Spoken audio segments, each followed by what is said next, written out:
Hello, hello. We are back with Death unto Madness. And we're going to find out what Alpheus and Cyrillus have been up to. So are So, we. yeah, I know, right?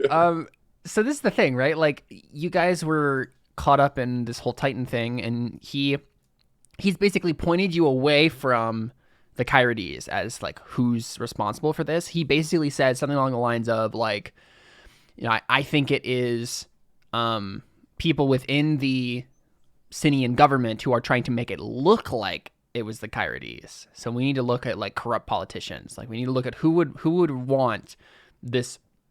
Well, I mean, part of it is like who would want the king dead. I mean, there's such a long list of that. Um, but it's someone who would like be the person um to want to frame the Kyrides for the crime, right? That's the idea. But yeah, I mean, where do you guys want to go next? I mean, I don't technically, you know. guys also have like beliefs that are like peripheral to this whole thing. We could work on those too. Um, but yeah, So how long has it been since that initial thing where the king killed the guy? several days. Oh, it's only been days. Yeah, it's only been days. At least since the last session, sort of everything. There could have been more of a time skip now, but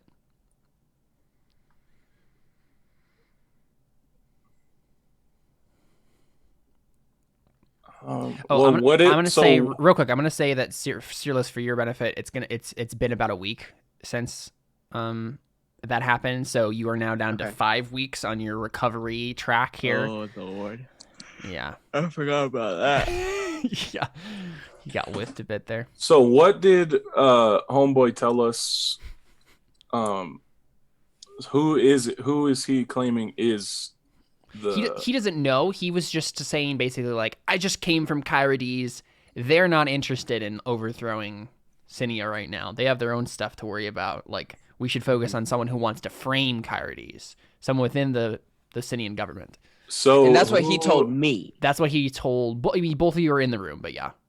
Okay. And then Or he told him something different, right? no, Cyril. He No. told you that Cyrillus in the first initial conversation you had. Yes. And then you guys had a brainstorming session about it, and so I assume it came out there too. So Alpheus also knows. Okay. But then he took Alpheus aside once Alpheus started going on about his people, Right. and told them like, "Hey, listen, it actually definitely was the Kyrides, and I work for the Kyrides, but don't tell anyone because we're gonna kill the king." You know, Okay. And I don't know that. so Okay, you don't cool. wait, know that, yeah. so it is the Coyotes? It is, yeah. You know this, Alpheus, that Titan is working for the Kyrides right now to overthrow the king and get him killed, because they want to basically the idea is to tear Sinia apart, right? Obviously, they want to like a lot of the stuff that the king is doing is actually kind of good for them. Like the whole thing about their him wanting to change over the patron god. Mm-hmm. But as far as Titan said to you, they don't know. Like they weren't responsible for his madness. They don't know why he's suddenly doing this. But they're more interested in the chaos that someone being framed for the murder of the king and there being basically a civil war that erupts. They're more interested in that than in than in Sinia having the patron god be Aratos. Um, so So I mean, that's a hard decision to like. I don't even. Okay, so I have to keep it secret that I know this. I have to keep yeah, it secret from Seth's from character. Cyrillus, yeah. There's also the idea that as soon as Cyrillus finds out that you knew, you're probably a dead man. Oh yeah, he would kill me immediately. Like if Alpheus wants, that's the thing. Be playing both sides of this is going to be incredibly dangerous. Um, but if that's what Alpheus wants to do, yeah. Okay, so I want to protect my people. I And know that Do I know what Cyrillus wants? All I know is that he wants to know who tried to kill the king. That's all I know. That's the idea. Yeah, he's interested in the sea trade, but I don't know if you guys necessarily, if you know that, Alpheus. I don't think it's come up really. I don't think with we've you had guys. that conversation. Yeah, and I don't think that would really affect this that much. Yeah. The what's it called? The conundrum that you're in right now, Alpheus, is the fact that you want to get your people saved, right? You want them to be protected. You want them to be. Don't I also believe that the king needs to pay? Exactly. And the thing is, Titan. This is hard. I know. Yeah. Titan also though said, right? He said, like, if we kill the king, like, we want someone on the throne who is like, we can help Carusia. Like, we can help your town because the king isn't going to help him. Like, the king needs to, the king needs to go because he's not going to help your town. That was his argument for you. And you get revenge on the king.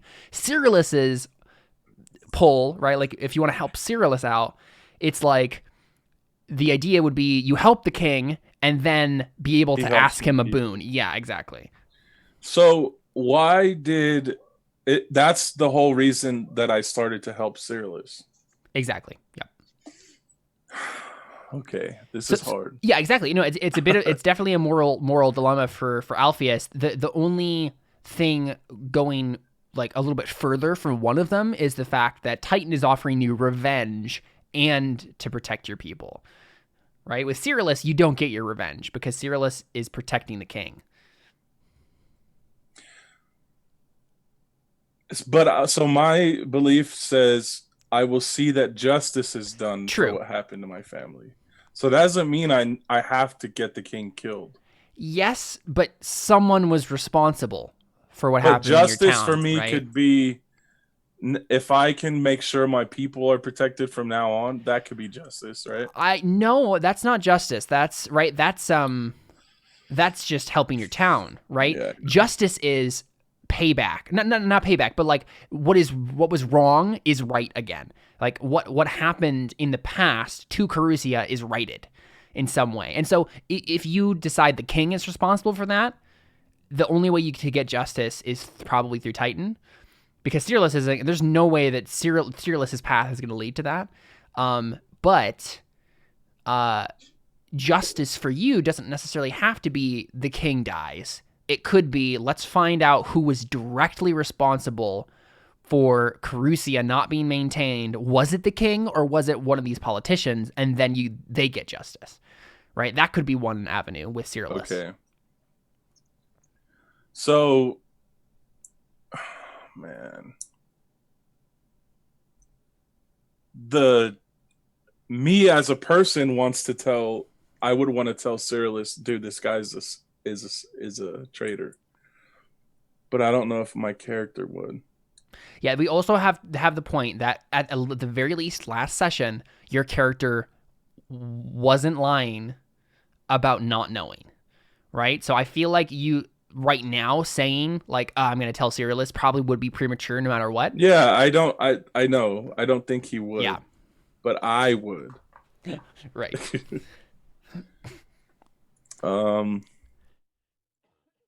What do you want to do, Seth?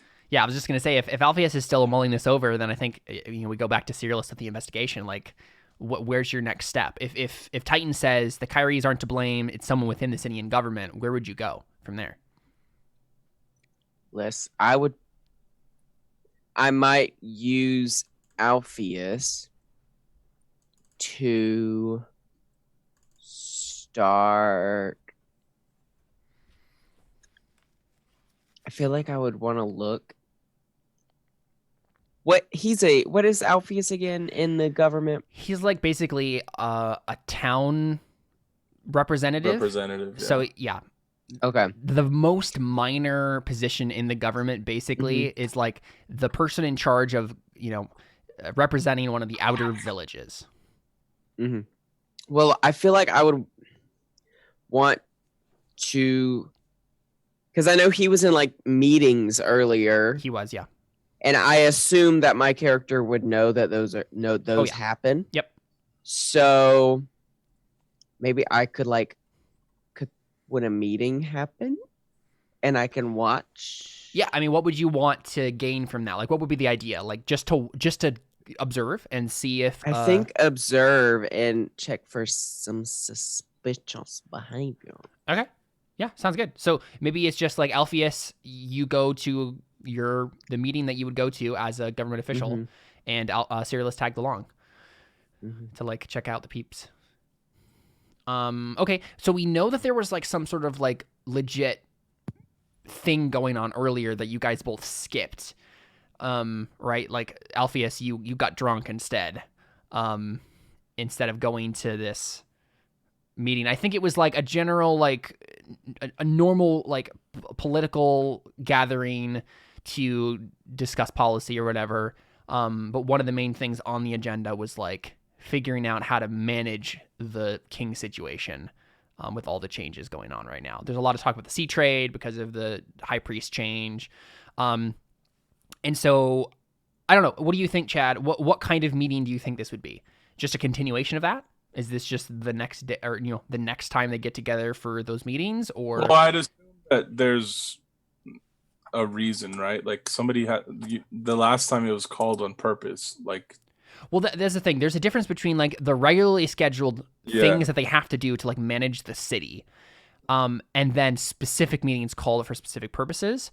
I don't have a particular idea of what one of those it could be. The other two options we have too, right? Besides that, is this? Are we thinking of like a blue robe meeting or a general assembly, where the blue robes are kind of not really talked to or about the whole time, but they're supposed to be there technically? Oh, like the meeting I was at before the blue robe meeting. Yeah. The idea is like, is this meeting that we're talking about? Does Cyrillus want to start with just the blue robes? Or do you want to do a general assembly meeting and for him to be able to look at all the nobles? I would think that Cyrillus wouldn't. The blue robes are too like weak to probably, yeah. To have done something like. It's very likely that some of them are involved, but it's also very unlikely that one of them is the ringleader of it. So yeah, it might be better to do general assembly, and then Cyrillus can kind of take a look at everybody. Okay, cool. So Alpheus, you guys show up at this this general assembly, and I think this is probably the general assembly where at first it was like it seems like it's just going to be another thing. Where they didn't get anything really solved at the last one, and so they're just assembling again to be like, all right, what are we going to do about the sea trade? What are we going to do? And then the meeting opens up with like almost like a kind of a surprising thing. Nobody expected this to happen, but Croesus goes into the floor to like say something. The new high priest of Aratos, like the other patron god that we're supposed to be in charge of, or that's supposed to be in charge of Sinia now. And his first order of business that he calls, and he can do this because he's the high priest, but it's definitely like unorthodox, and he didn't tell anyone he was going to do this. But he basically announces to the assembly, like, I am appointing a high priest of Pyrrhus, and it's going to be this guy. And it's Cyrillus, you recognize the name. It's the guy that you had the run-in with the last time you were there. The guy who seemed like he was sort of trying to take charge, but it looks like he's now been invested with official power.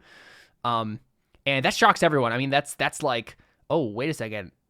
Okay, this might actually be taken care of. Like, this isn't like, maybe this isn't a coup to like get rid of Pyrrhus. Like, and so everyone's just kind of abuzz. What do you guys think of that? It's definitely good for your belief, Cyrillus.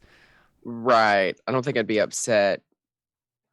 I think I'd be like, okay, it's not the end of the world, I guess. Yeah. You said the high priest of Pyrrhus?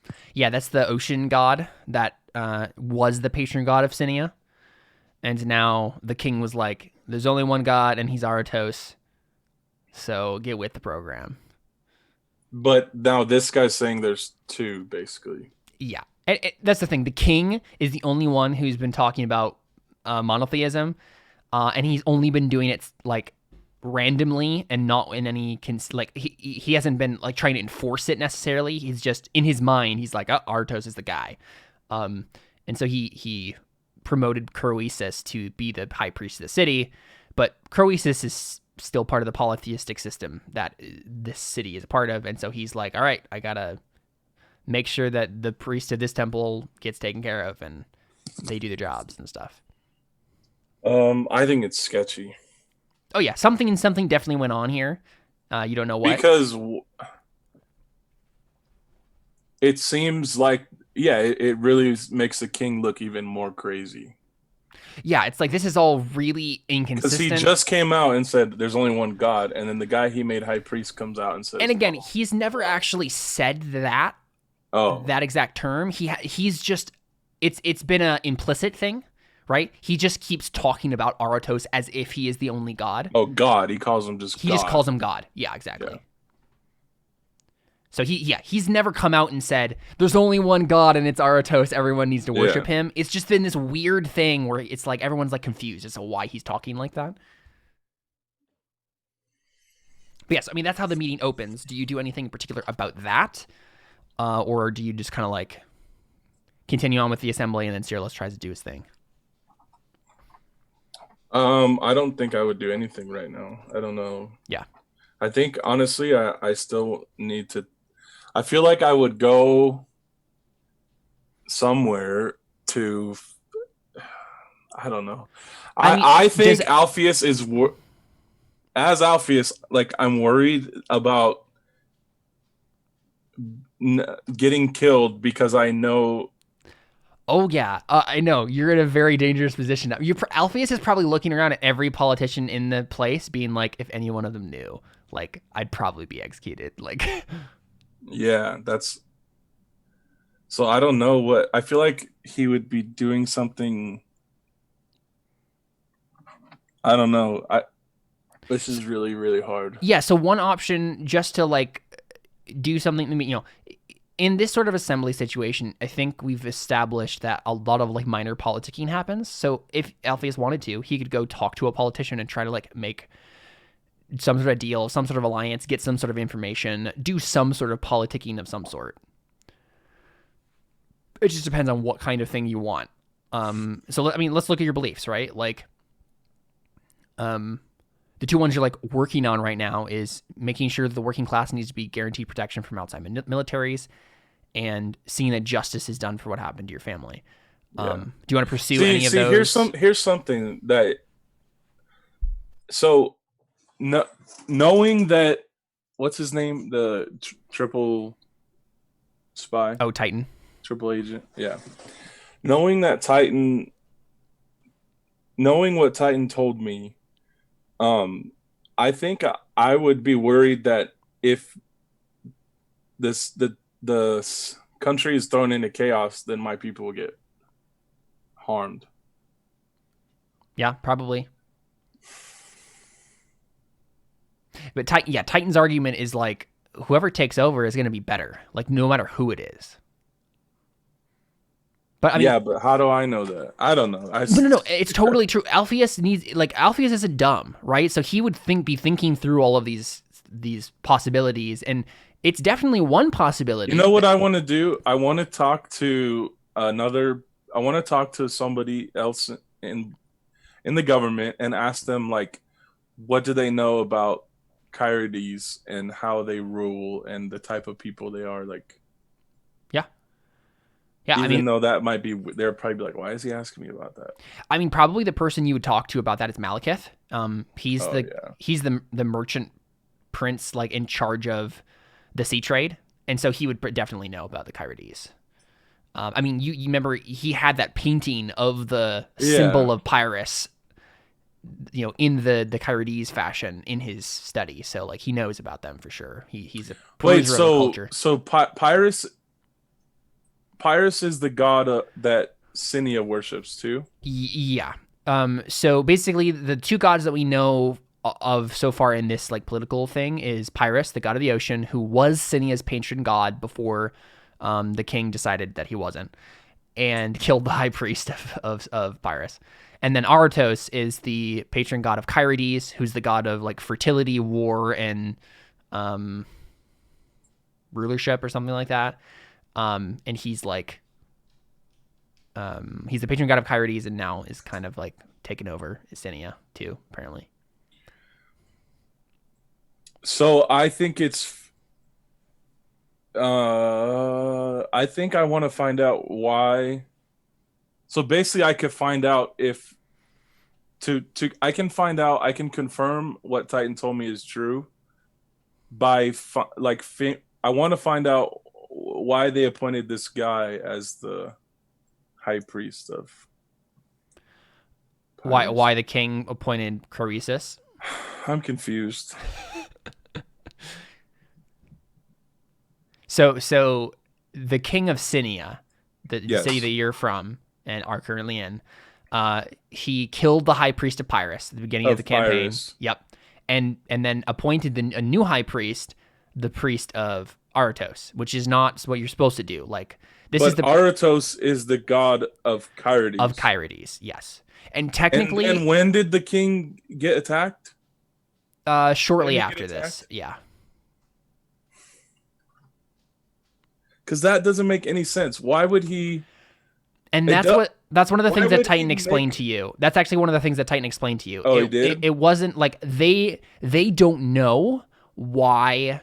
And I don't know if I said this last session, but he would have explained this to you, right? Like they don't. Kyrides does not know why the king suddenly wants Aratos to be the patron god, but that's not necessarily what Kyrides actually wants, because Sinia has been such a powerhouse in this region for a long time now because of their warrior kings. Like they've been very like powerful, prophet kings. Even if Kyrides is technically the more militarily minded place. The Sinia has had a lot of power in this region, and them turning to Aratos would probably actually make Kyrides eat their dust, right? Like if Sinia actually did this, they'd probably end up being more powerful than Kyrides, because in Kyrides' mind, like Aratos is the god to worship. But if Sinia starts worshiping them, then we're probably the second city that worships Aratos, not the first anymore, right? Yeah. And so they don't know why he started worshiping Aratos, and they would rather have the chaos that happens when you kill a king in Sinia than for Sinia to worship Aratos. So that wasn't their. They basically, from what Titan said, like the assassination of the king had nothing really to do with his appointing the high priest of Pyrus. Yeah. It had everything to do with the king being mad and them wanting to let the power vacuum open up and for chaos to reign.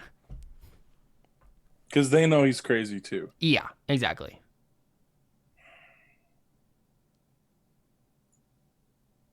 But they know that there's still a faction loyal to the king in the city.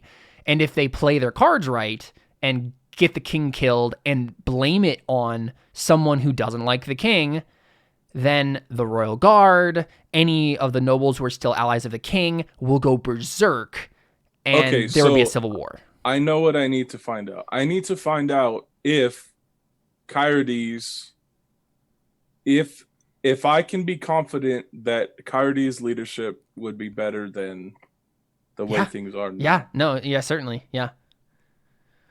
So, do you want to ask Malekith of that, or find someone else?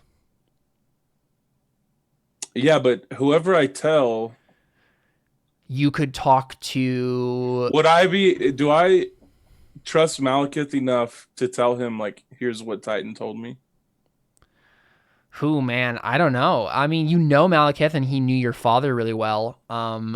But he is part of the system that technically follows the king. He lives in Kyrides, right? No, he lives in Sinia. He's just he's the guy in charge of like the sea trade. So he's very outward focused in what he does. But he has the symbol of the Kyrides god, right? He does, yeah. And technically, he's not Sinian, right? Like he has dark skin. He's actually from he's so he's not loyal to the king. He is loyal to the king politically, but he may not be loyal to the king personally, and that might be a distinction fine enough to blur. I wouldn't go talk to him. Yeah, like I think you have enough information on Malekith that you're like, I might be able to get away with telling him. I don't know if I necessarily am. At the very least, you could start subtly, right? You don't have to tell him everything right away. Yeah. But yeah, he's part of the race known as the Athaket. They're well-traveled, cunning, and strange. But he got power because he's rich. So. Yeah. Okay, yeah, so you end up in Malekith's like box seat, right, in this like a giant assembly hall in Sinia, in the noble quarter or whatever. And Malekith looks at you and says, and Seerless, I assume you're like going around doing your own thing at this point. Oh, so Malekith is there. Yeah, because he's a politician, so yeah. Okay, yeah. Yeah, so this is like this is just something that people do during the proceedings. They go from box to box, they talk to people, they make, they whisper. It's like the scene from Star Wars. Yeah. Any scene in Star Wars of the Galactic Republic, right? Yeah, they're talking and stuff, making alliances. But so you sidle up to Malekith and he says, Alpheus, what are you doing here? Malekith, I just got back from. I was in Coyotes, right? No, you're in the Coyotes quarter of the city. Okay, yeah. So I just tell him that I just got back from there. Oh yeah, he says, yes. How is the investigation faring? Come, Alpheus, sit. I don't know what to tell him.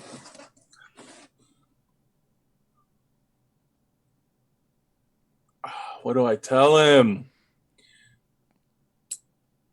I want to ask him a question to see if I can tell him. Right. So, because I don't want to just say anything yet, like, because he asked me, what did I find out? I want to say, what if I told you I already? So one thing you could do here, Alpheus, if Alpheus isn't sure what he could say that would like be this particular thing he wants to say, you can make an etiquette roll. And right, because you could be like, what's the proper etiquette to? Because you're a politician. That's what this is all about, right? What's the political way I can bring this up without it being, inelegant? Yeah. Okay. Yeah, cool. Let's see. What would that be skill op-wise? Etiquette. Let's say up to. Okay, what do I need to do? So if you look at your skills there. Yeah, I see etiquette. Yeah, it's going to be etiquette. You're going to click on that D6. It should open up a window. Oh, yep. I think you can probably fork in bureaucracy here. So 1. Yeah, but I don't think anything else. Yeah, so 1 modifier. And then Artha 0. You don't have any. Yeah, you don't have any persona, so you can't do that. But base ob 2. Yes. Mm-hmm. There you go. Perfect.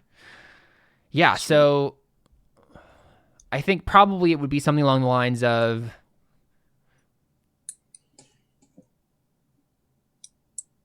I don't know. We should all brainstorm this. I'm not entirely sure off the top of my head what would be again, I still don't know what the right word is to say, like etiquette-is. Like what's the proper etiquette in this situation? How would you bring up in a political fashion to someone that I might know of a plot, like the actual truth behind the plot to kill the king, but I also think I might be able to use it to my political advantage? And I want to discuss it with you. But in like veiled terms. 2 birds with 1 stone. Yes, I don't know how you would do that. Did you have an idea, Maria? Well, I'm just thinking that it would be interesting for it to be. Actually, I was thinking something along the lines of what Seth said, like something that has to do with birds. The phrase that came to mind is you go up to somebody and you say feathers are falling. Like that was just the phrase that came to mind. But like something, I kind of like the 2 birds with 1 stone.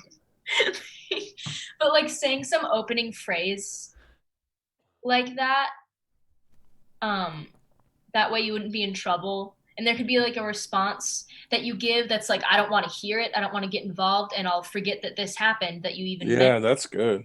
And then there'll be another response of like, I'll listen to you, let's have this conversation. Yeah, that way there's no details, so you can't get in trouble.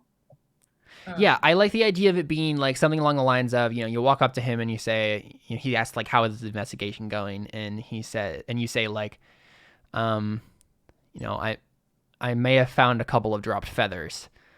Yeah. And then his response would either be like, it could be one, like if he doesn't want to hear it, the wind will blow them away. Exactly. Yeah. If he wants to hear it, he'll be like, there's more to come, or like something like that. I think maybe something along the lines of, oh, don't you collect those? Mm-hmm. That's good. Or yeah, I like that. There's a lot of bird stuff in this culture, so I feel like that's something that would happen. Okay, so what do I tell him? You would say something like, I found some dropped feathers. Like I'd be like, I found something that's pretty incriminating. I don't know if I should pursue it. And so what do you want him to do? You obviously want him to be receptive to it and talk to you about it, right? Yeah, I do. So I think that's a persuasion test, right? You're trying to convince him So with I that tell line him- that yeah, it's I in his tell him- best interest to like hear you out and like have this conversation with you. Yeah, so I tell him I found some feathers on the ground. Yeah. Let's see. So I think your obstacle here is going to be ob 5, so it's going to be difficult because that's his will. I think I'm going to give you just an advantage die because I feel like Malekith is the type of person, one of the type of politicians that you could definitely get away with doing this sort of thing with. He's more receptive to it for sure. Yeah. I'll give you you can get an extra bonus die because you succeeded on that etiquette. Okay. Another bonus die for bureaucracy because that's definitely what's happening here. But I think that's probably it for you. So click the die. Yeah, so you can click on persuasion and do 3 modifiers. Modifiers 3. And the ob's gonna be Alpha 5. 0, base ob 5. Yep. No. Oh man, no 6s. Dang, that's rough. Wait a second. You have a call on for this. Okay, so 2 options here. You can do these in either order. Do you want to... It would be a better idea for you to use your call-in first and then use fate. So what you can do is, if you want to use your call-on, your driven trait, right? Because you're driven in your goal, you can, once per session, reroll all failed dice in a persuasion test. So that means you could reroll 1, 2, 3, 4 dice. You want to do that? Yeah, so... What do I need to do? You can just type in the chat window /R space 4 D as in dog 6. 2 successes. That's all you needed. Perfect. Okay, so I'm good. Yeah, just got it. Nice. It's a good thing you have that trait. Which one? Driven. Oh, okay. Yeah, it's a call on trait, which means you can like reroll failed dice once per session on that skill. Cool. Perfect. Yeah. So, you're maybe at first he seems reluctant and he looks at you and like he gives you that look where it's just like, oh, almost like an, oh, honey, like you're out of your depth here. Like oh, I have these sorts of conversations with people all the time, but you're so low on the totem pole that you should probably just give this up. That's the look he gives you. What do you say to really convince him? Like, what's the driven part here where you're just like, no, but like, this is serious. And whatever you say will work. It's just, I'm curious what it is.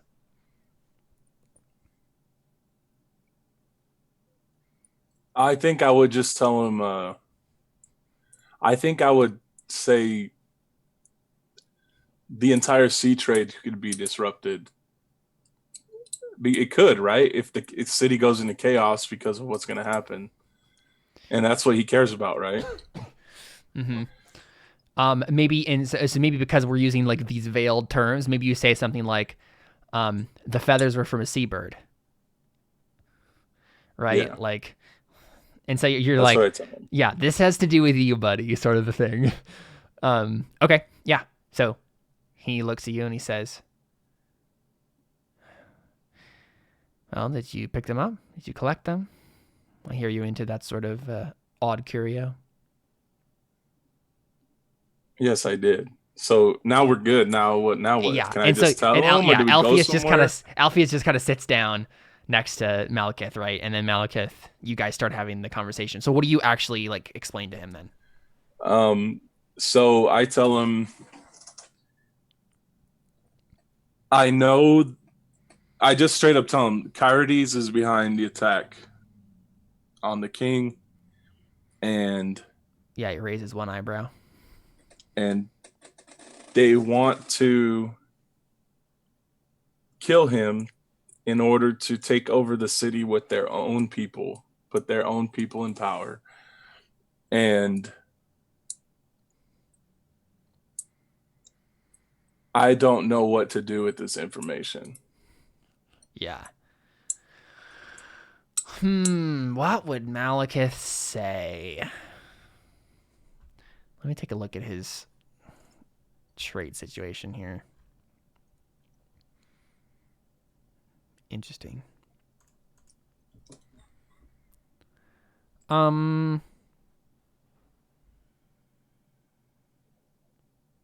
Yeah, so I think he looks at you and he says, are you asking me whether or not Kyrides would be a good master?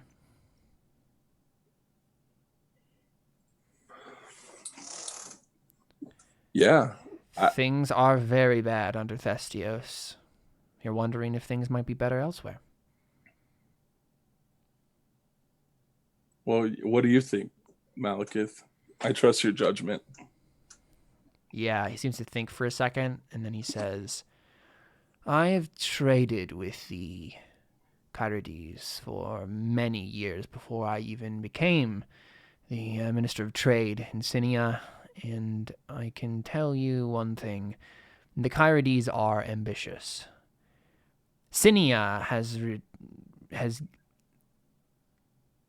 retained their power over these years simply through history, through the combined weight of their culture. But Kyrides has guts. They have drive, where Sinia has grown fat and lazy on their success, on the success of their ancestors. It could be that this possibility could be the very thing that Sinia needs to make something of itself. Or it could be the thing that makes it fall apart. How much allegiance do you have to Sinia itself, Alpheus?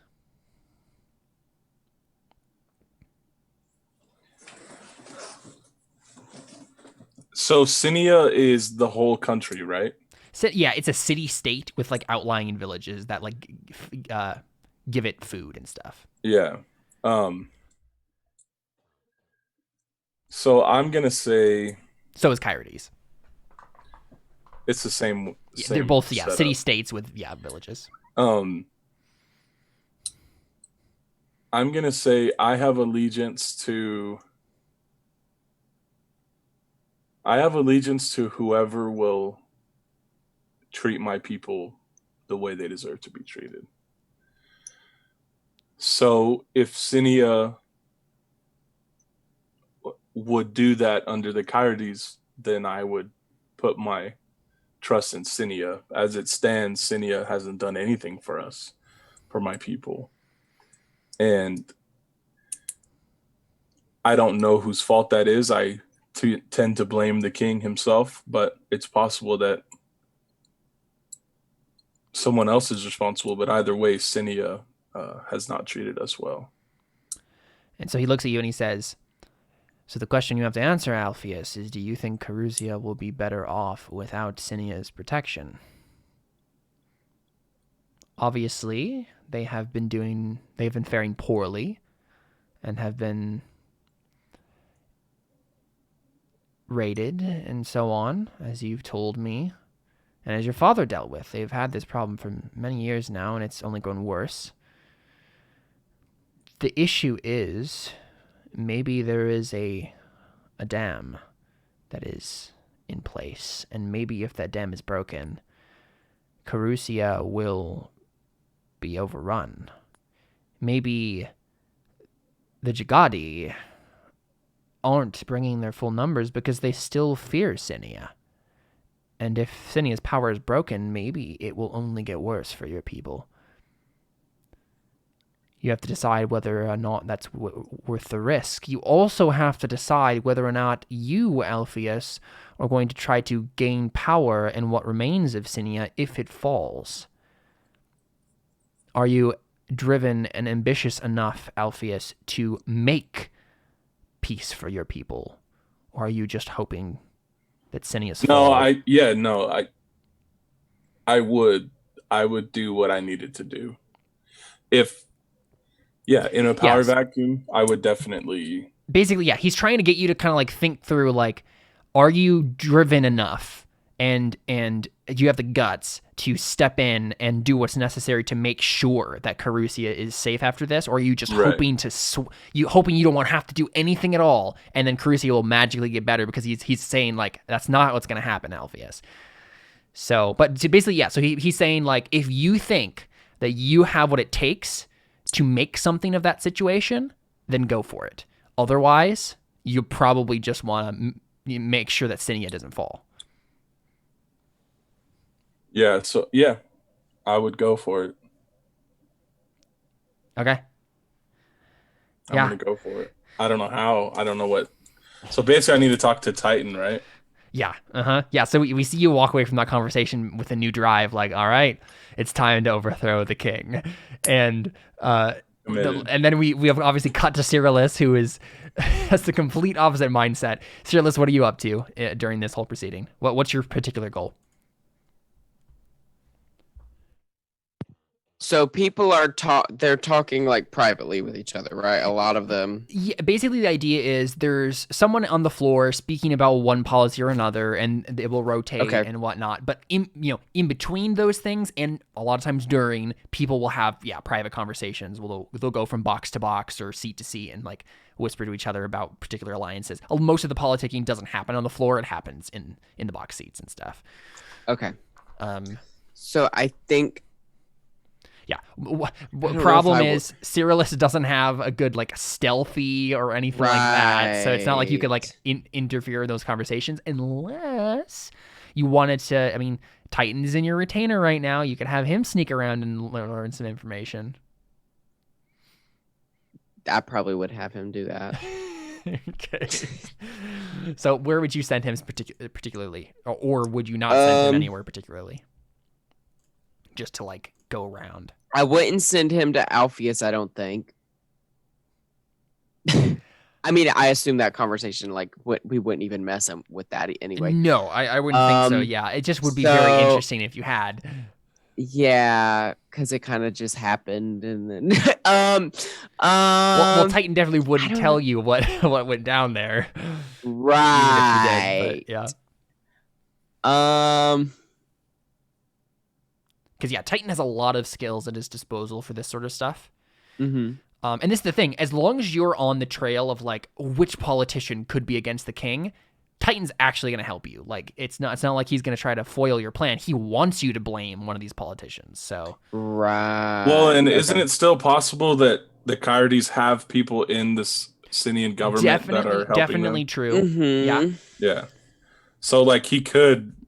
Yeah. But Titan would probably steer away from those people. Yeah. Right. So either way, using Titan, it will give you information, but probably not the information you actually need. Right. Okay. But Cyrillus doesn't. And I feel like I would be tricked. Yeah. So I'm gonna use him, and What's gonna be hilarious is what if he just happens to fail one of these rolls and gets caught. That'd be hilarious. We embarrassed. Mm-hmm. I don't know who I want.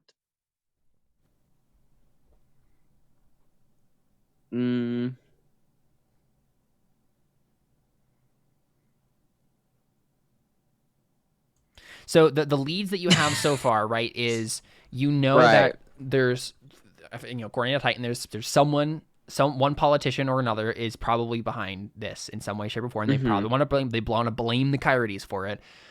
You do still have that the accomplice to the assassin who's on the run somewhere in this district. Probably he might have gone out of town by now, but like I assume that you would have like set up some sort of measures to make sure that he couldn't leave.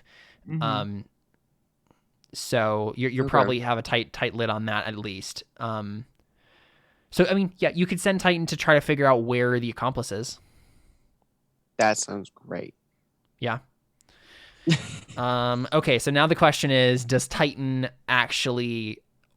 I mean, he probably already knows the accomplice. Right. And would specifically mislead you. So, right. Honestly, I don't even think Titan makes a role here. I think he pretends to go do something, and then he comes back, and he's like... for sure. Yeah. He's like, I have a lead, Saralus.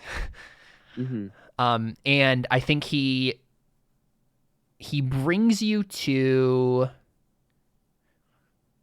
a blue robe. So I think what we see is, imagine this assembly hall is almost like a football stadium, right? So like the way it's kind of set up. So there's like hallways and stuff, right? Behind the bleachers or whatever, right? Like these like kind of darker hallways that kind of go around the whole thing. And, people are going in and out of various things and stuff through these hallways. And Titan kind of like leads you down one of these hallways, and you see a blue robe guy, one of the really weak politicians. And it's a kind of very young looking guy, probably the youngest politician you've ever seen. And he is walking down the hallway, like just in a sketchy manner. Like he looks conspicuous. Like he's trying not to be caught doing something. And Titan like kind of whispers to you as you watch him from a little bit of a distance. And he just says, I followed him earlier, and he seemed to have sent a message to someone. And I traced that message, or at least where it went. And it seems that he sent a message to a house, a hut really, on the grounds of the palace. Some out-of-the-way place. Maybe a worker lived there, something like that. But if your accomplice is hiding anywhere, he's probably still hiding in the palace. You have that place pretty well locked down, I assume. Yes. And maybe this blue robe is in league with the man. Okay. Either way, you're probably better at this sort of thing than I am. And he kind of steps back. Okay. So I'll probably... So yeah, you could just go confront the guy in the dark hallway if you wanted to. Oh, yeah, for sure. Yeah, I want to confront him. Okay. Hey! You killed a king? How do you actually approach this guy?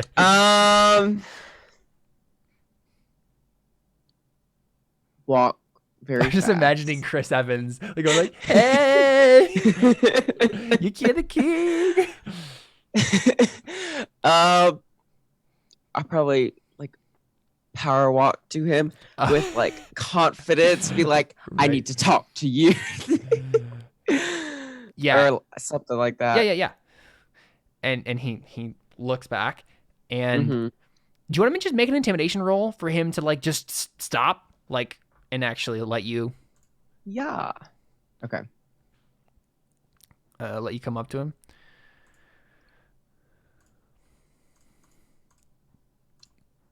What would that be under? Oh, intimidation. Okay. Modifier 0. I don't know. Let's take a look at your stuff. Okay. I think it's going to be an ob 4 because that's his will. Okay. But I'm going to give you a bonus die because he's a little bit scatterbrained right now. He's okay.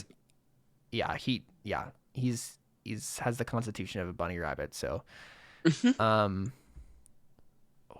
was I going to do? Yeah, I was going to look at your character sheet. Command you can probably fork in. So you can get one more dice to this. One modifier. Wow, you do not have a good intimidation. Oh, no. You're probably doing command instead. Like you're telling him to stop, right? You can switch those around. Yeah, you can use command and then enforce intimidation. Command. Cool.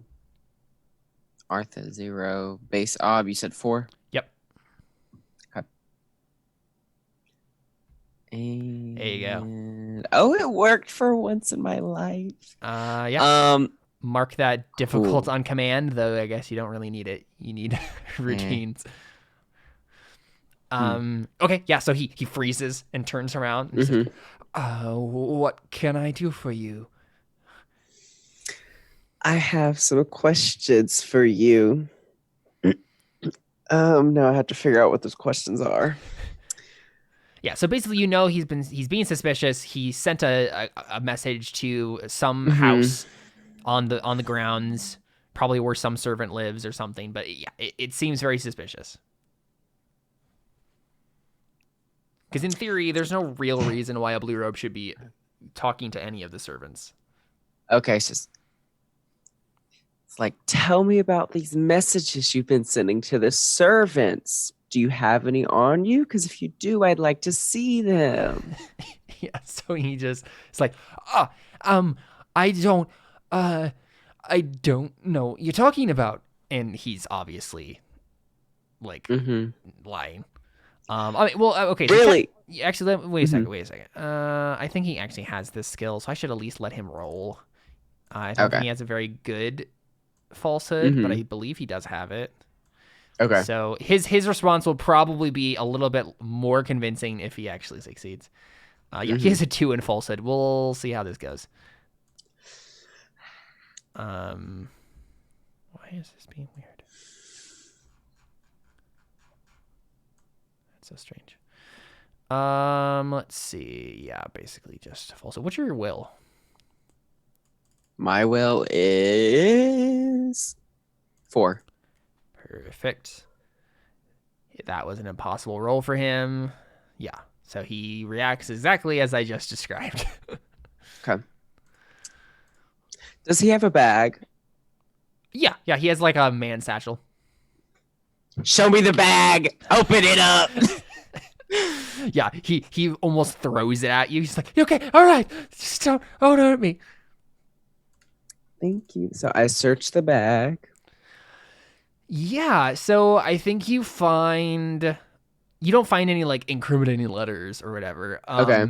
Except you do actually find the signet ring of a different nobleman. One we haven't seen him on screen before. Let me generate a name for him, but you know him. Well, yeah, I guess you would. You have to know him at least passably. He's one of the like biggest supporters of the king still. And it doesn't look like an exact copy, but it looks almost as if someone tried to like make a version of it or but this guy's name is Paris Lalatos. Okay. Well, but yeah, I mean, this blue robe definitely should not have this in his possession. Okay. So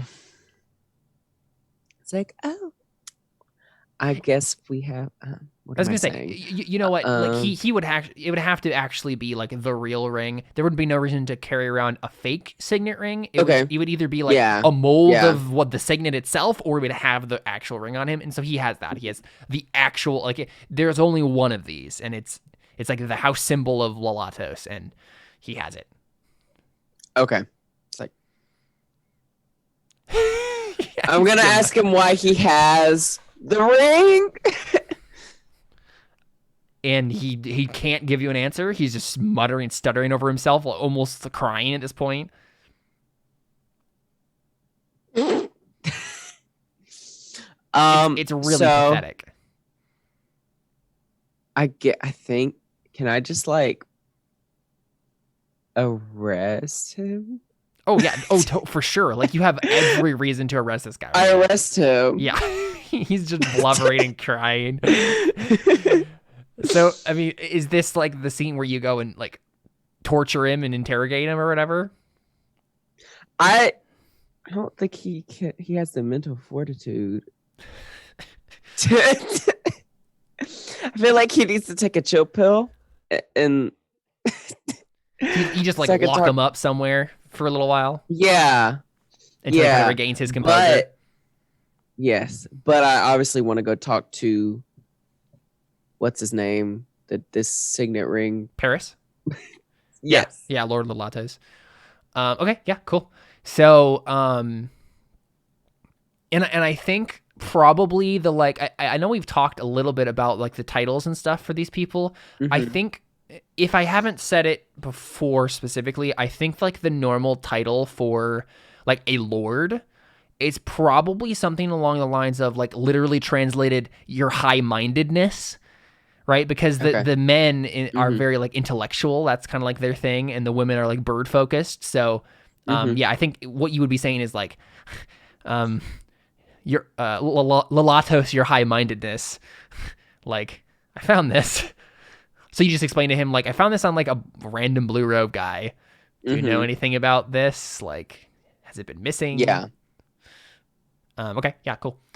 Yeah. So I think Paris is a upper middle-aged man. He has a kindly face. And is definitely like firmly in the like traditional camp of Sinian politics. Okay. Right. Staunch monarchists, you know, all for the kings, that sort of thing. And he says, "Huh. Well, that is strange. Yes, I'd noticed it had gone missing, but only for a day or so. I just assumed I misplaced it. Nothing nefarious. How odd. And you say a blue robe had this? Yes. Do you know the name of this particular blue robe? Do I? I mean, did you take the time to learn it, to figure out his name? You could have. I just don't know if you... It's up to you. Sure. Yeah. Yeah, his name was Piscos. Okay. I think he's part of I think he is the blue robe for like literally the smallest town, the smallest village that is even possible. Like, it's a tiny hamlet. It's like the very smallest settlement in the Sinian region. Okay. And it's almost like completely overshadowed by a bigger cousin that is next to it. So you don't even remember. This guy probably has never done anything significant politically in his entire life. But yeah, so you know that much about him at least. Okay. Yeah, so the man is just like, Paris just seems really baffled. He's just like, I don't understand. I assume you're going to look into this, though.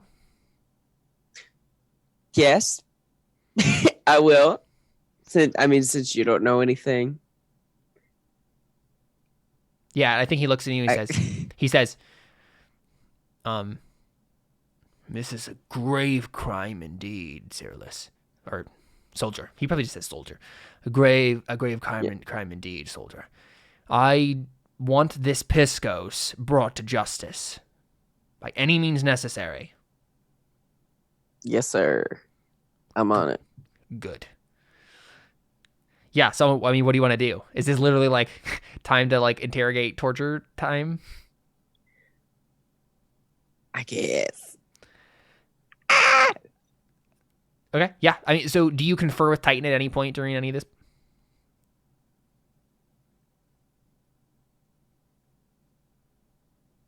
Sure. Yeah, I'm just curious. Yeah, be like, I got the ring. I found a lead. Yeah, so you seem excited about it, and he looks at you. He's like, "Well, that doesn't make any sense at all. I mean, what does Latos' high-mindedness had to do with anything? That's very strange. This might be deeper than we thought. If a man as strictly traditional as Latos is involved." I think he looks at you and he says, "Do you want me to interrogate him? I am specialized in interrogation techniques."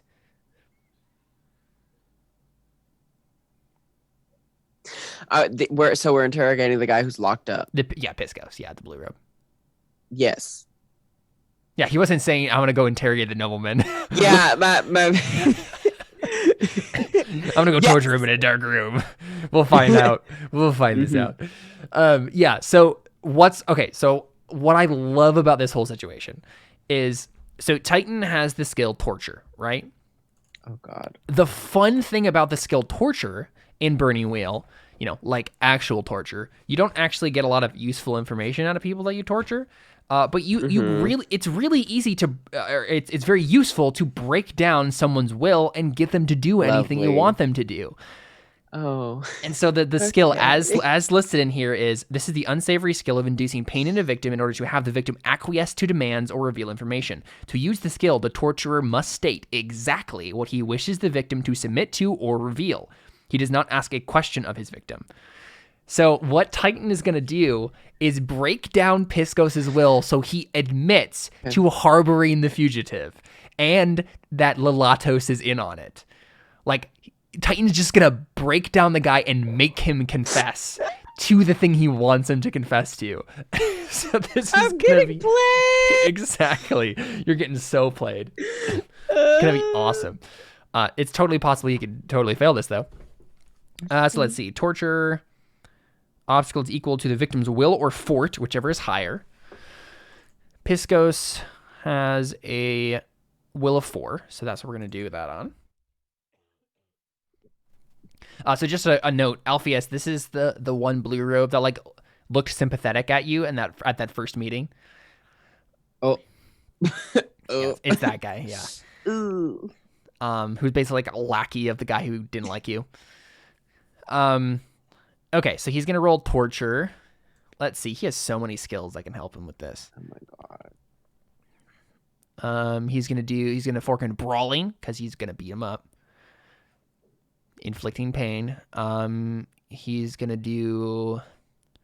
I think he's going to be able to fork in falsehood because he's literally trying to get him to confess to something he knows is not true. And so he's going to try to gaslight him a bunch. Are you sure you didn't do this? Are you sure you weren't involved? He's going to use Griftwise. So that's 3. Interrogation. Intimidation. Knives. Oh my God. Knots. Because rope can be involved in this. Persuasion.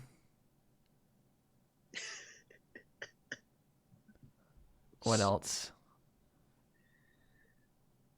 And that's probably it. So he has 8 forks. So he has a total of 12 dice. Oh my this is what this guy is built for. He's built for like spy stuff. And he's gonna roll all those dice against Ob 4. There you go. Yep. So, Cyrillus, are you there during the process? Or you just like let him go into the darker room with him and torture him while you do something else? I mean, if I was there, could he trick me? Yeah, I mean, he would probably have to make some sort of roll to do so. Okay. Then yeah. Okay. I'll be there, I guess. Because I feel like it'd be weird if I wasn't. Yeah, I think so too, yeah. You don't trust this guy that much. It's not even about trust. It just wouldn't make a lot of sense for you to just be absent randomly. Yeah.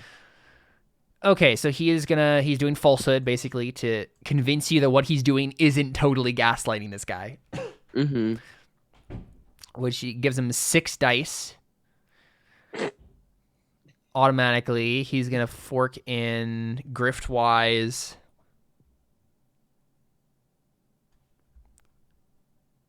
And inconspicuous. So he's rolling 8 dice against your 4 will. Not as good odds as before, but we'll see how it goes. Yep, there you go. Perfect. That's all he needed. The 4 successes. Yep, so you are completely convinced by his performance. This guy is not only a master of torture, but he has such a good eye for knowing exactly who is the person you need to find.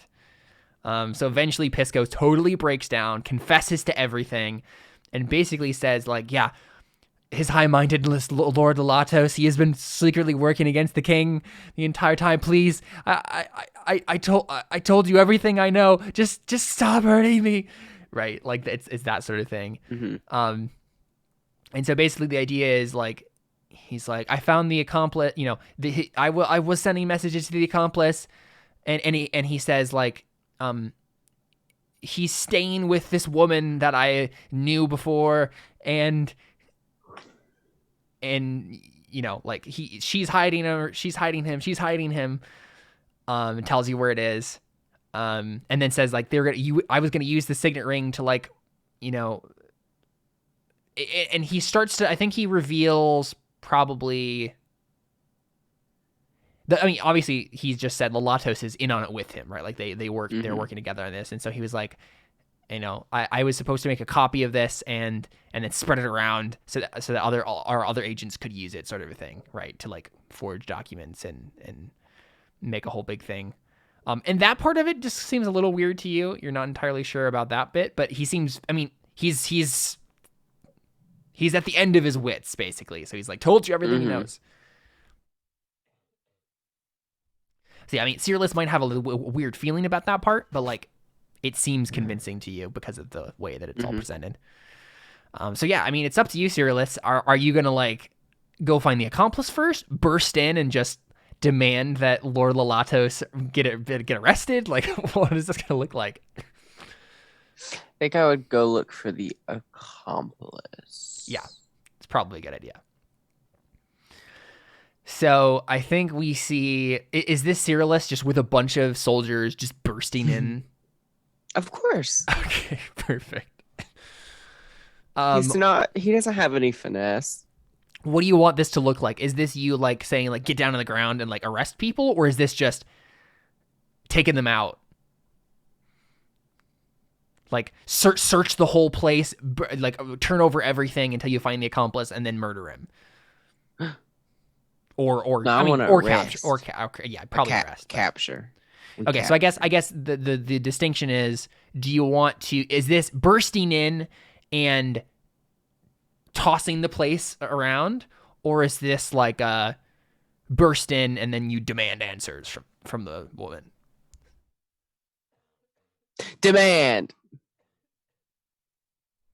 Okay, so you like, do you start without bursting in, or do you just literally kick down the door? Because there's always room for escalation. I'll knock, and then if she don't answer, yeah, pop. pop. I don't know if any of you have seen Community, but oh, that's funny. So you knock on the door, probably particularly violently, and you're just about to break down the door when this quiet-looking woman answers. She's a pretty little thing, honestly. She's probably like a servant or something in the kitchens. And she opens the door a crack, and she like freaks out as soon as her eyes go wide when she sees you, and she says, "Oh,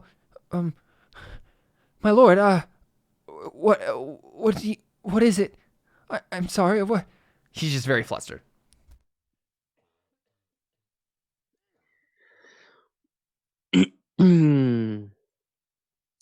Tell me where you're hiding the accomplice. Or not, I'm not going to call it the accomplice, but the assassin. The king's assassin. Yeah. Yeah, I mean, her first initial response is, "I don't know what you're talking about. I'm just a simple kitchen maid." Kitchen maid? Sir, I don't know what this is about. I'm not hiding anyone. Oh, shoot.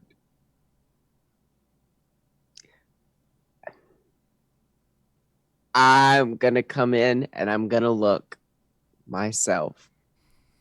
Okay, yeah, you just push her aside and then just start like searching the place. Yeah. Do you have? I mean, you have other soldiers with you, or? Yeah. Okay, yeah. So you just start tossing the place. Mm-hmm. Okay, cool. So let's see. What do I want you to roll here? Probably an observation. Okay. That ain't gonna be good. No, probably an assess. Actually, that's what you're doing here. Okay. And let's just have it be graduated, so it's going to start at just make it an ob 1, and we'll just see how much you find out based on the all the successes you get. Oh Lord. Oof, only a 1. Yeah, I mean, you don't find anything. Like you turn the place upside down, and there's just nothing. And you're almost positive, like you're like, crap, like he must have gotten away or like warned by this, like. You're not necessarily convinced that she's innocent. You just don't find anything at first. Mm-hmm. Yeah, she's just cowering like in the corner, like, oh my gosh. I get. I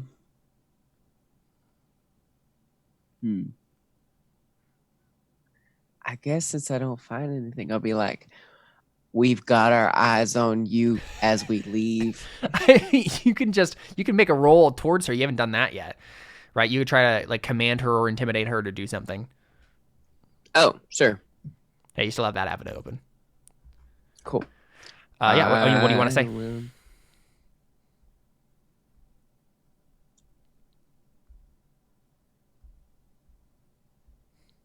I guess just for her to tell me everything she knows about the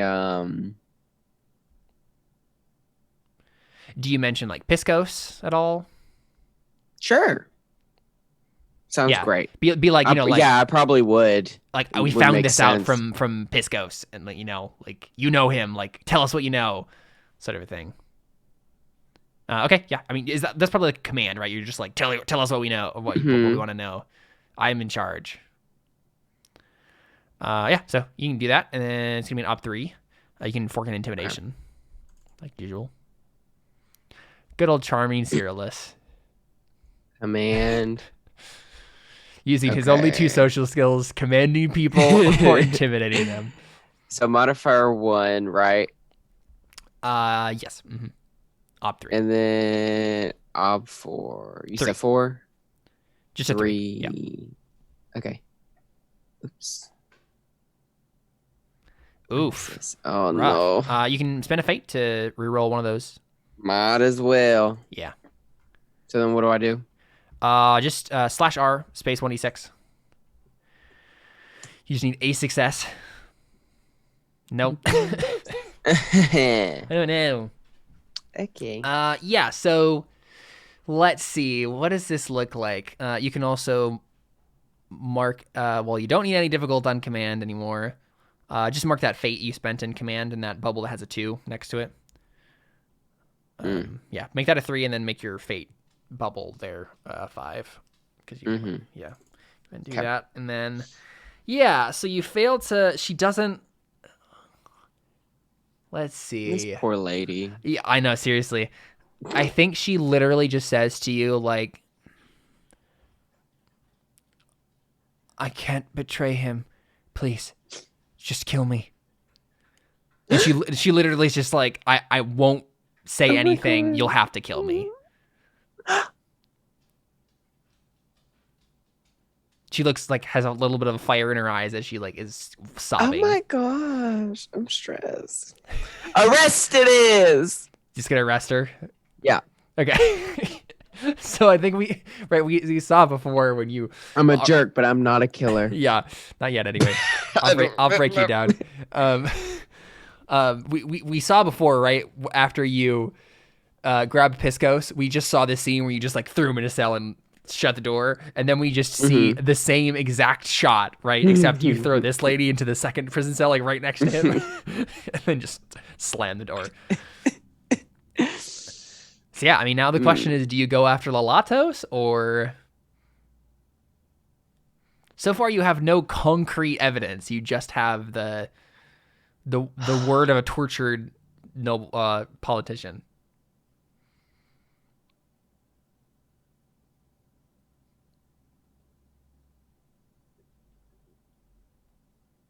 I don't think that Cyrillus would think Lalatos has anything to do with it, but unless that is what the nobleman said, or the politician said, the blue robe said under torture. Like that's what he was like. Lalatos is part of it. Oh, that's right. Okay. Yeah. What? I guess I'm going after him. Yes. Oh, I'm gonna get killed. So do you break in to the? How do you approach this? This is definitely going to be a different scenario than going into some random servant's house. Mm-hmm.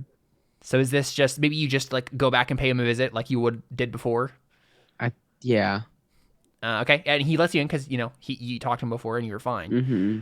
So he just says, "Soldier, what have you learned?"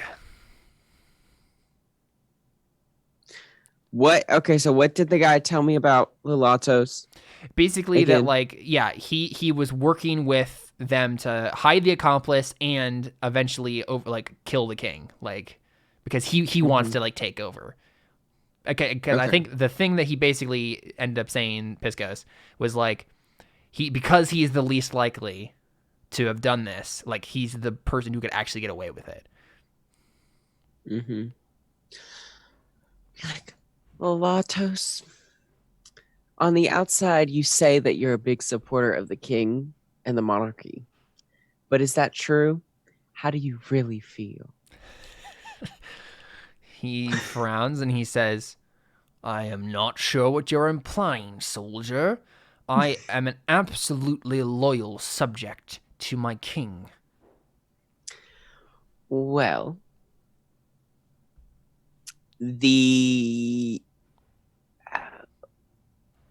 what was the person we tortured name? Piscos? Piscos. After some, I don't want interrogation has revealed otherwise.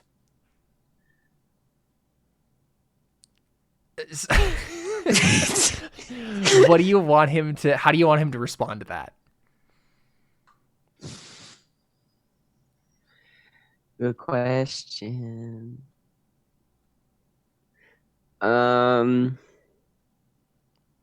I feel like he'll probably just be like, why would he know? Basically, explain yourself. Yeah. I don't think it would make sense to him. Why would this guy who just stole his ring? Right. So you just explain. Mm-hmm.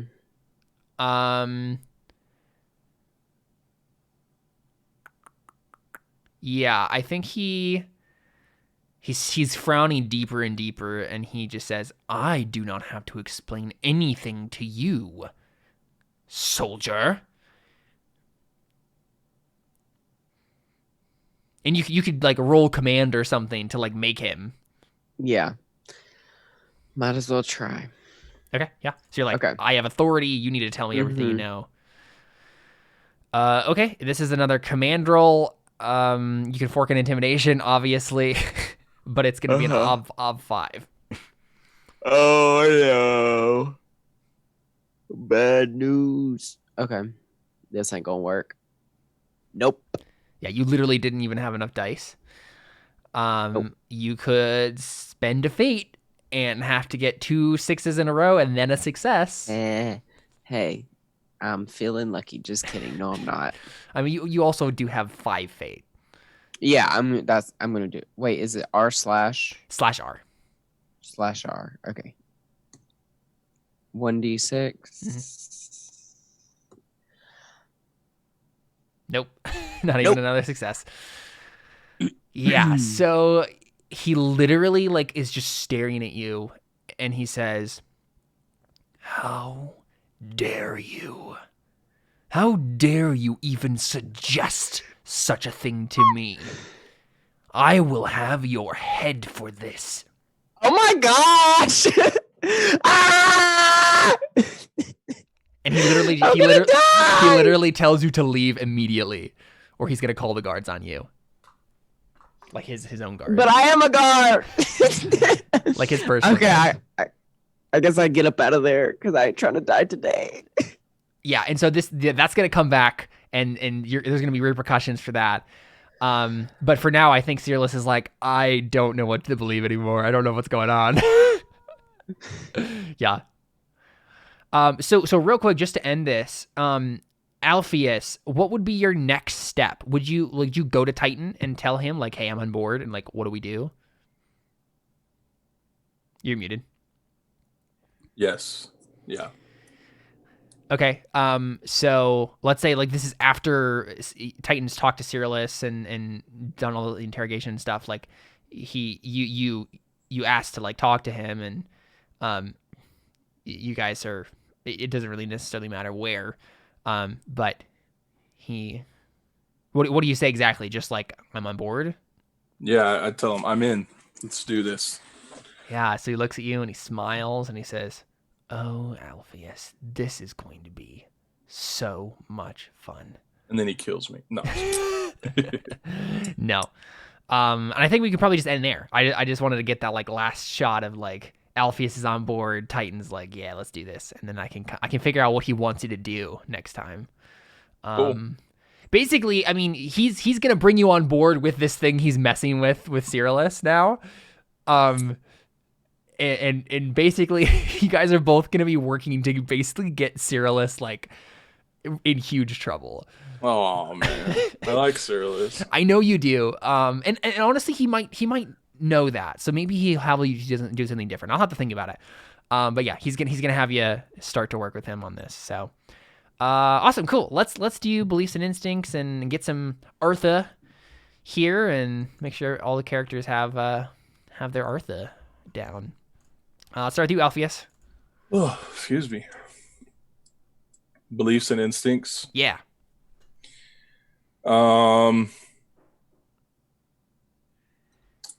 I think I definitely worked for my people. Yeah. You're definitely using your status as a politician to see that your people are protected. Honestly, I think you worked on all three of your goals with this, right? Like, you're opposing the people who are disgracing them, right? Which is the politicians. Yeah. Right? Titan and the Kyrites haven't disgraced your people, so you're working with them. You definitely have been working to get the working class protection. At least you think so, you know. And you're gonna hopefully get justice for what happened to your family. Right. So you're working on all three of those. So that's 3 fate. I don't think your instincts came up at all, at least in like a I don't think so. Like a story changing way, really. Yeah, I don't think so. I'll give you a fate for pragmatic, because that's what this is, right? This is you being like, I'm gonna do this because it's the best idea, not because it's the right idea. So yeah, 4 fate for you, I believe. Sweet. Yeah, because you haven't completed anything yet, but you're working on all of them for sure. Seerless. Poor Seerless. You poor boy. I'm definitely seeing a path for Seerless unless he figures out quick what Titan is up to. He's either gonna be like killed by some powerful nobleman that he angers, such as Lalatos, or he's gonna have to be forced to like be like run, like escape that death. I'm definitely interested to see where this is going, because poor Seerless, he's trying real hard. He's trying real hard to do what's right, but Titan is just messing with him. Yeah, poor Seerless. But yeah, let's look at your stuff here. You didn't necessarily do anything particularly to like defend the king's life this time, but you basically have just been investigating the conspirators. So just a fate for that, I think.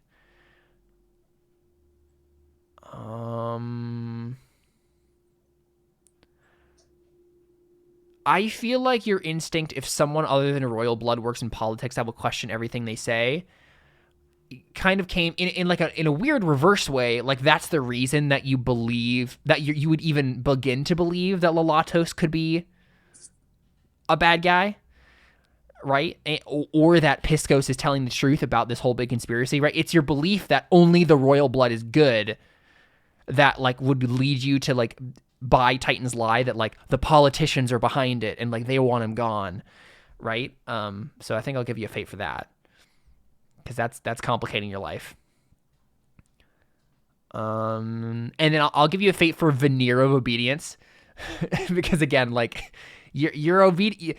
That was the only reason you actually tried to command one of the highest noblemen in the city to tell you what you wanted to know.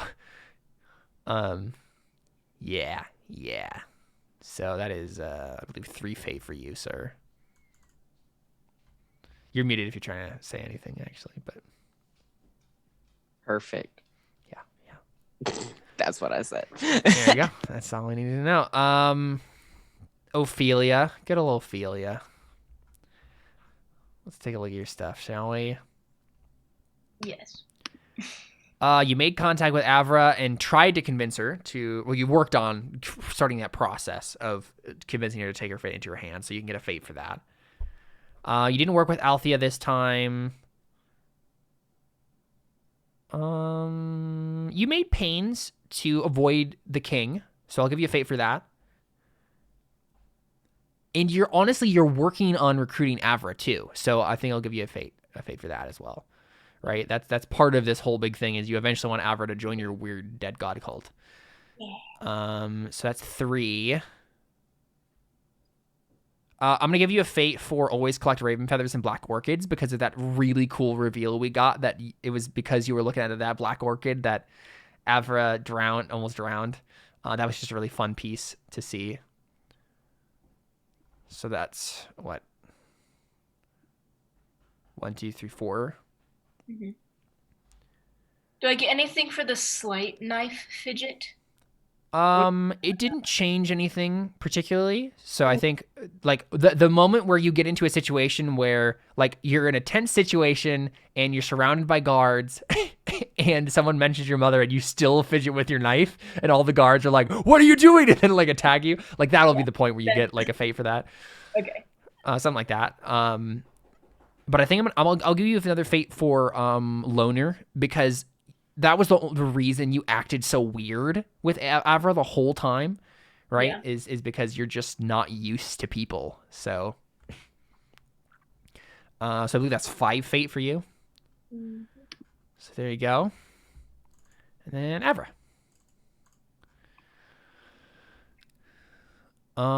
Did you actually make a roll this time? I don't know. I think I made 1. Yeah. And I failed. Oh yeah, it was my falconry roll that I failed. So that because now the guard let someone know that. Oh right, of course. Without a guard. Yeah, that doesn't really go towards any of my stuff.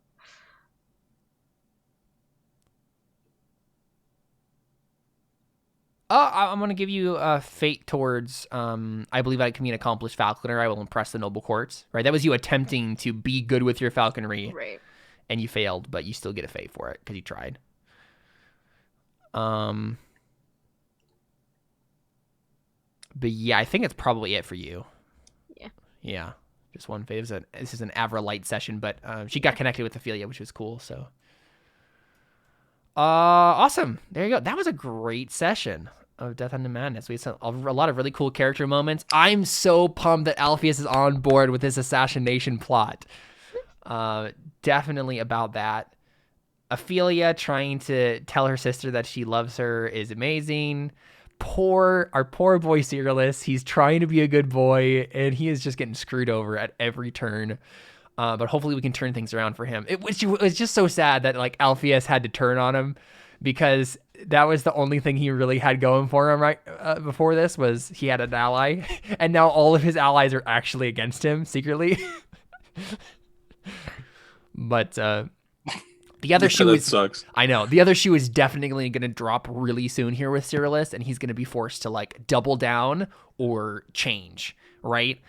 So I'm excited to see that because it will definitely lead us into an interesting place with Cyrillus. It just might be really bad before it gets any better. So, but yeah, this has been Death Unto Madness. Thanks guys for playing. That was so much fun. And Sweet. Yeah, I'm excited for next time. All right, we are out. Adios.